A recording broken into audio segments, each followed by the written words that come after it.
Welcome to the Basu classes. आज हम लोग बात करेंगे दोस्तों इतिहास से रिलेटेड कुछ क्वेश्चन के बारे में। बात करते हैं भारत का नेपोलियन किसे कहा जाता है। तो दोस्तों समुद्रगुप्त को भारत का नेपोलियन कहा जाता है। दोस्तों बात करते हैं हड़प्पा सभ्यता की खोज किसने की थी। तो वह हड़प्पा सभ्यता की खोज की थी दयाराम साहनी ने। तो ये कब की थी, ये की थी दोस्तों 1921 में। वेदों की ओर लौटो का नारा किसने दिया था। दोस्तों ये नारा दिया था स्वामी दयानंद सरस्वती जी ने। अशोक के शिलालेखों को सर्वप्रथम किसने पढ़ा था। दोस्तों वह पढ़ा था जेम्स प्रिंसेप ने। दोस्तों बात की जाए प्रथम बौद्ध संगीति कहाँ आयोजित हुई थी। दोस्तों वह आयोजित हुई थी राजगृह में। दोस्तों जैन धर्म के 24वें तीर्थंकर कौन थे। दोस्तों वह थे महावीर स्वामी। दोस्तों पानीपत का प्रथम युद्ध कब हुआ था। दोस्तों पानीपत का जो प्रथम युद्ध हुआ था वह हुआ था 1526 में बाबर और इब्राहिम लोदी के मध्य में। दोस्तों बात की जाए स्वतंत्र भारत के प्रथम गवर्नर जनरल कौन थे। दोस्तों तो लॉर्ड माउंटबेटन जो थे स्वतंत्र भारत के प्रथम गवर्नर जनरल थे। दोस्तों बात की जाए भारतीय राष्ट्रीय कांग्रेस की स्थापना कब हुई थी। तो दोस्तों वह हुई थी 1885 में। वह किसने की थी। तो वह की थी दोस्तों ए.ओ. ह्यूम ने।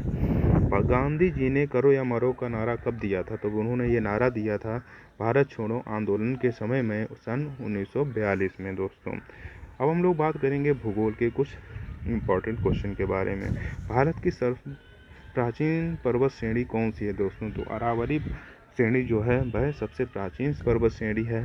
दोस्तों बात करेंगे विश्व की सबसे ऊंची चोटी कौन सी है। तो वह है माउंट एवरेस्ट तथा नेपाल में इसे सागर माथा के नाम से जाना जाता है तथा इसकी ऊंचाई की बात करें तो वह है 8900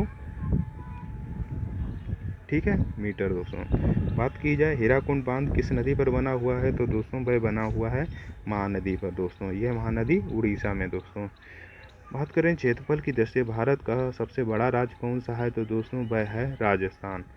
तथा कौन सी रेखा भारत को दो बराबर भागों में बांटती है। दोस्तों कर्क रेखा जो है वह दो बराबर भागों में बांटती है भारत को। दोस्तों काली मिट्टी का दूसरा नाम क्या है। तो दोस्तों रेगुड़ मिट्टी जो है वह काली मिट्टी का दूसरा नाम है। दोस्तों तथा यह कपास उत्पादन के लिए सबसे उपयुक्त मिट्टी होती है। दोस्तों भारत का सबसे दक्षिणतम की बिंदु कौन सा है। तो दोस्तों वह है इंदिरा पॉइंट।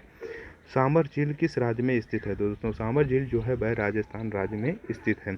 बात करेंगे उज्जैन किस नदी के किनारे बसा है। तो दोस्तों उज्जैन जो है वह शिप्रा नदी के किनारे पे बसा हुआ है। दोस्तों विश्व का सबसे बड़ा डेल्टा कौन सा है। दोस्तों सुंदरबन डेल्टा जो है वह विश्व का सबसे बड़ा डेल्टा है तथा इसे गंगा और ब्रह्मपुत्र नदियाँ मिलकर यह डेल्टा का निर्माण करती हैं। दोस्तों बात करेंगे राज्य व्यवस्था से रिलेटेड कुछ क्वेश्चन के बारे में। भारतीय संविधान का जनक किसे कहा जाता है। तो दोस्तों डॉक्टर बी.आर. अम्बेडकर तथा भीमराव अम्बेडकर को भारतीय संविधान का जनक कहा जाता है। ये प्रारूप समिति के अध्यक्ष थे तथा इन्हें स्वतंत्र भारत का प्रथम कानून मंत्री भी कहा जाता है। दोस्तों बात करेंगे संविधान सभा की प्रथम बैठक कब हुई थी। तो 9 दिसंबर 1946 को संविधान सभा की प्रथम बैठक हुई थी। मौलिक अधिकार किस देश के संविधान से लिए गए हैं। तो दोस्तों मौलिक अधिकार जो हैं वह अमेरिका से लिए गए हैं। दोस्तों बात की जाए राष्ट्रपति को पद की शपथ कौन दिलाता है। तो दोस्तों मुख्य न्यायाधीश जो होता है वह राष्ट्रपति को पद की शपथ दिलाता है। दोस्तों पंचायती राज व्यवस्था की बात की जाए वह सबसे पहले कहाँ लागू हुई थी। तो वह लागू हुई थी दोस्तों राजस्थान के नागौर नामक जिले से। दोस्तों बात करेंगे दोस्तों नीति आयोग का अध्यक्ष कौन होता है। तो वह होता है दोस्तों प्रधानमंत्री। दोस्तों लोकसभा के प्रथम अध्यक्ष कौन थे। दोस्तों वह थे जी.बी. मावलंकर जी। दोस्तों सूचना का अधिकार जो आर.टी.आई. है वह कब लागू हुआ था। वह लागू हुआ था दोस्तों 2005 में।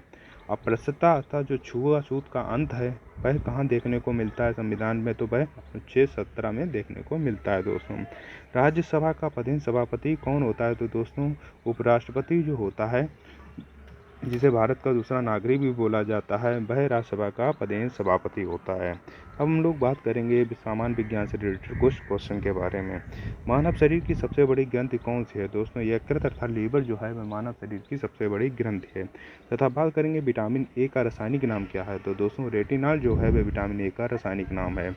दूध के घनत्व की बात करेंगे तो दूध का घनत्व मापने वाला यंत्र की बात करेंगे तो वह है दोस्तों लैक्टोमीटर। रक्त का पीएच मान कितना होता है। दोस्तों रक्त का जो पीएच मान होता है वह होता है 7.4। दोस्तों तथा जल का जो यश मान होता है वह होता है दोस्तों 7। प्रकाश वर्ष किसकी इकाई है तो वह है दोस्तों दूरी की। हंसाने वाली गैस जो लाफिंग गैस कहा जाता है उसे कौन सी गैस है तो वह है दोस्तों नाइट्रस ऑक्साइड अर्थात N2O। बात करेंगे इंसुलिन की कमी से कौन सा रोग होता है दोस्तों। इंसुलिन की कमी से मधुमेह अर्थात डायबिटीज नामक रोग हो जाता है दोस्तों। बात करेंगे कोशिका की खोज किसने की थी दोस्तों। कोशिका जो थी उसकी खोज की थी रॉबर्ट हुक ने दोस्तों। तथा मलेरिया की खोज वह की थी रोनाल्ड रॉस ने दोस्तों। तथा मलेरिया किससे होता है वह होता है मादा एनाफिलीज नामक मच्छर से दोस्तों। बात करेंगे विद्युत धारा का मात्रक क्या है दोस्तों। विद्युत धारा जो है वह उसका मात्रक है एम्पियर दोस्तों। जंग लगने पर लोहे का भार क्या होता है तो दोस्तों जंग लगने पर लोहे का जो भार होता है वह बढ़ जाता है तथा लोहे पर जंग जो लगता है वह ऑक्सीकरण का एक उदाहरण है दोस्तों। बात करेंगे उत्तर प्रदेश से रिलेटेड कुछ क्वेश्चन के बारे में। उत्तर प्रदेश का राजकीय पशु क्या है तो दोस्तों राजकीय पशु की बात करेंगे तो वह हो जाएगा बारहसिंगा। तथा राजकीय पुष्प की बात करेंगे तो वह हो जाएगा दोस्तों पलाश। तथा यूपी की प्रथम महिला मुख्यमंत्री की बात करेंगे तो वह हो जाएंगी दोस्तों श्रीमती सुचेता कृपलानी जी। बात करेंगे दोस्तों दुधवा राष्ट्रीय उद्यान कहाँ स्थित है तो वह स्थित है दोस्तों लखीमपुर खीरी में। तथा उत्तर प्रदेश के जिलों की बात करेंगे वह हैं दोस्तों कुल 75 जिले दोस्तों। अगर आपको ये वीडियो पसंद आए तो वीडियो को लाइक करें, चैनल को सब्सक्राइब करें तथा अपने दोस्तों को भी शेयर करें। धन्यवाद।